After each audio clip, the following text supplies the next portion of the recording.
So, a lot of people asked us over the years how we met, and we lied to you. So, who knows how we really met? How did we meet? MySpace. Good answer. MySpace. MySpace was pre-Facebook. MySpace, I don't know how it happened. I was on there. I don't know, meeting girls maybe? I don't know. I got a message from Gwen. She started it. She sent me a message. I'm a single guy living in London, American, working for an American bank. I get this message. Hey. Why that? Hey. Long story short, 3 months later we went out for a date and it was magic from there. I still don't know how she found me. Did she search handsome American men? She went out for 100 pages, I didn't show up, so she just put American men. I don't know. She found me and bless her for that. Those of you listening to me who I don't live here very often, you probably hear my accent, it's quite amusing. I think it's funny because I can't stand to hear myself speak in a conversation with British and Americans at the same table, and I go, that sounds too American, that sounds too British. It's just, I don't know, people at work make fun of me for sounding American. I come home, I get my brother making fun of me for sounding British. I had Carly, my little cousin Carly comes to me yesterday at the rehearsal dinner. She goes, you speak funny.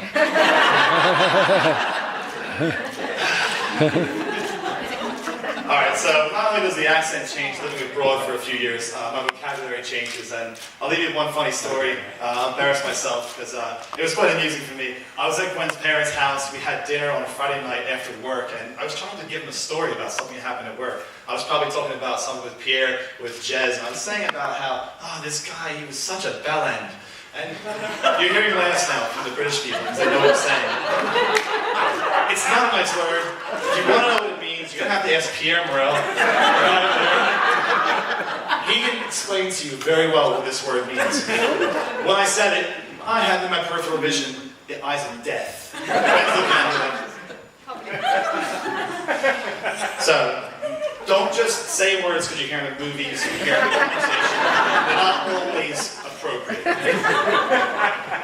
Having said that, I'm going to pass the microphone to my young brother who's going to try to embarrass me best he can.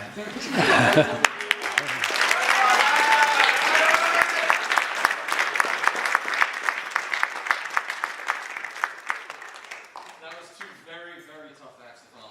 Exactly. I'm exactly like my brother in so many ways. I just showed up at the city Saturday area. I could not make that up if I tried. My dad had a napkin yesterday, so I guess I'll step up from that. But, okay, one funny story that I could not help think of. It's a picture that many of the Marinellis have seen that is actually a favorite by our Nana and our Uncle Chris, who cannot be here today, but it's one of their favorite pictures, and it was from back in 1988, Jersey Shore, and Alex and I were at the beach. We were on our surfboard, standing on them, just not in the water, just on the sand. And we're just standing in front of the picture, taking pictures. And I'm happy. I'm sitting there just like this. And I got these big shorts on, and back in the 80s, that wasn't too popular. They were past my knees. Right next to me was Alex. He's got these tiny... It was a little bigger than a Band-Aid. But not quite a napkin. So, and he's not smiling at all. He's sitting there like... My mom used to dress us up. We used to wear the same exact bathing suits. He wore mine and I wore his. I was about 4 and he was about 7. That little story, that little picture is just that's the microcosm for who we are. We're competitive, it's my best friend, and there's always one of us that wants to be on the upper end. So, it's just so funny. But my mom, she used to joke all through growing up that the only reason why they had me was so that Alex would have someone to play with. I swear to God, this is what they told me.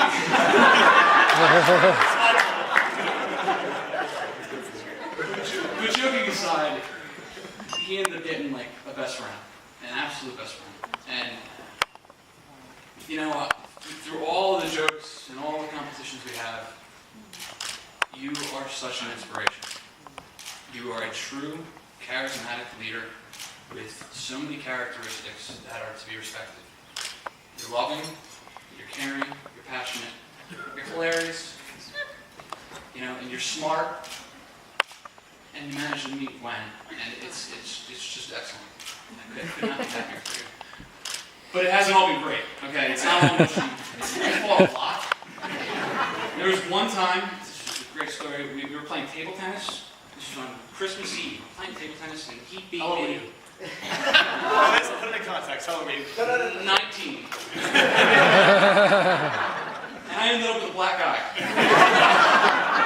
So we show up home, and my mom's just giving me the bad look right now. Here I am with a black eye for Christmas. All the pictures and everything, and she's like, "What did your brother do to you?" And there's just so many stories, like when we were in Amsterdam. Oh! And we got in an argument, and we split up. Neither of us had a cell phone. Could not remember where the hotel was. And I couldn't speak any Dutch. It was a very long night. I almost did not make it back. Thank you, seriously.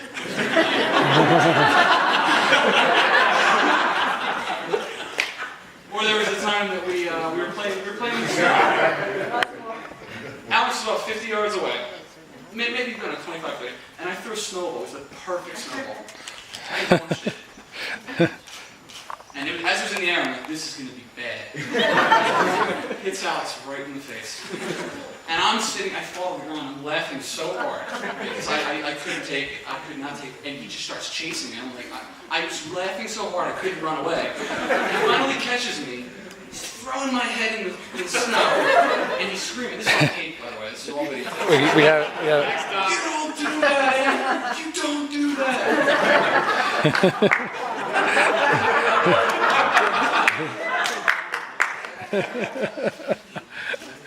He always tried to keep me in line. The worst thing that it really grinded me was when he went to move to London. I was so mad. I grew up thinking we were going to spend our 20s together, our 30s, everything. And he just went and decided to be selfish and leave. And I was so mad. But, you know, I ended up realizing as I kind of grew older that it was the best decision he ever made. He has a great group of friends. I'm so glad I've met all throughout the room here. You guys are incredible. I'm glad Alex hangs around with people like you. But he managed to meet Gwen. And I just, right there, you're awesome. You make Alex so happy. And you can actually take his trivial arguments.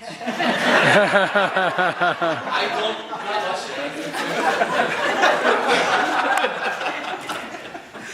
I have one confession, Gwen. The first time we met, you were really sweet to me, and we were at the restaurant, and I was with my friends George and Mark. I don't know if you were drunk, or if it was the lighting, or if it was the music. I couldn't understand anything you said. I blame it on the accent, but I swear, I just kept nodding like, yeah. The next day, Alex comes to me, "What'd you think of Gwen? What'd you think of her?" And I said, "She's great."